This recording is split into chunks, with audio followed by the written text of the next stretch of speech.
खेत एक मुनाफा डबल, सोच में पड़ गए ना देख के खेत की हालत। चलिए आज बात करेंगे इसी के बारे में कि इस खेत से हम कैसे डबल मुनाफा कमा सकते हैं। देख रहे हैं ये हमारी करेली की फसल लगी हुई थी और इससे हमने 10-12 टन का प्रोडक्शन पर एकड़ के हिसाब से लिया था। ये फसल हमने बहुत पहले लगा दी थी।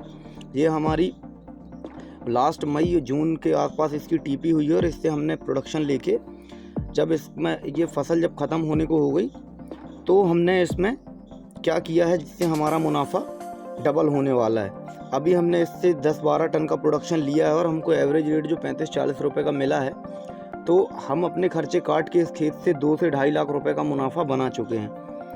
अब इस खेत में जब फसल ख़त्म हो गई तो क्या करें इस खेत का, इसको दोबारा से ये सारी जो बांस गड़े हुए हैं, मल्चिंग है, रस्सी लगी हुई है, नेटिंग हुई है, इस सबको दोबारा से निकाल के फिर से खेत बनाएं क्या?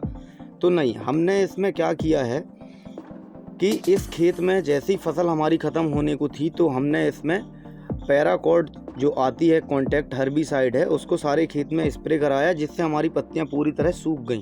उसके बाद हमने कॉन्टैक्ट फंगीसाइड ब्लू कॉपर है जो सबसे अच्छा फंगीसाइड जो माना जाता है उसको हमने स्प्रे करा दिया तो हमारी फसल में ये समस्या ख़त्म हो गई। उसके बाद हम आप देख सकते हैं ये हमने ये पौधे जो हैं बरबटी के पौधे लगा दिए हैं। डायरेक्ट सोइंग करी थी हमने, इसमें जर्मिनेशन बहुत अच्छा है। तो एक प्लॉट में बरबटी के पौधे, एक प्लॉट में हमने खीरा लगाया है, एक प्लॉट में हमने गिलकी लगाई है। तो 3 एकड़ के प्लॉट में हमने 1-1 एकड़ में ये 3 फसलें लगाई हैं। अब होगा ये कि ये हमारी जो फसलें हैं इनको बना बनाया स्ट्रक्चर मिल गया है, तो जैसे ही इनको खाद और मेडिकेशन मिलेगा ये अपने इसी नेटिंग पे ऊपर चढ़ना चालू हो जाएंगी। तो हमारा ये खर्चा तो बच गया, हमने इससे प्रॉफिट तो पहले बचा ही लिया है। अब दोबारा से ये हम दूसरी फसल ले रहे हैं तो इसका जो भी मुनाफा मिलेगा हमको वो हमारा एडिशनल होगा।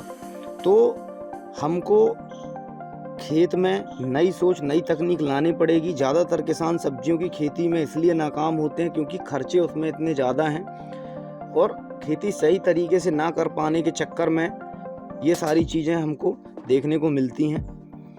तो हमको पता है कि आने वाले अक्टूबर महीने में किन किन फसलों की हम बुवाई करेंगे जिससे हमको आने वाले 2 महीने बाद इनके रेट बहुत अच्छे मिलने वाले हैं। तो हमने वो सब्जियां अभी इसी खेत पे लगाई हैं।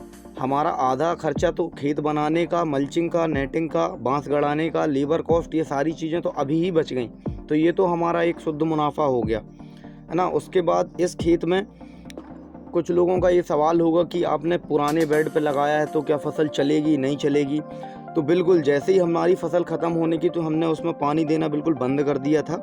उसके बाद जब बेड हमारा बिल्कुल सूख गया तब हमने फिर उसमें अचानक से पानी दिया तो मिट्टी एकदम पूरी ढीली पड़ गई। उसके बाद हमने इस खेत में पूरा फंगीसाइड का स्प्रे किया हुआ है। हमने इंसेक्टिसाइड लैम्डासाइलोथ्रिन और प्रोफेनोसाइपर का स्प्रे किया है। हमने फंगीसाइड, इंसेक्टिसाइड और एनपीके की ड्रेंचिंग भी करा रहे हैं इसमें। और 10 दिन बाद इसमें एक लाइन में जहां पौधे लगे हैं तो दूसरी लाइन में इसमें हम बेसल डोज भर देंगे। हमने खेत में इंसेक्टिसाइड और फंगीसाइड का स्प्रे करके खेत को अभी के लिए तो कीटों से और बीमारियों से मुक्त कर दिया है। आगे खेत की सारी जानकारी अब तक लाते रहेंगे। वीडियो यहाँ तक देखने के लिए बहुत बहुत धन्यवाद। वीडियो अच्छी लगती है तो लाइक करिए, चैनल को सब्सक्राइब करिए। धन्यवाद।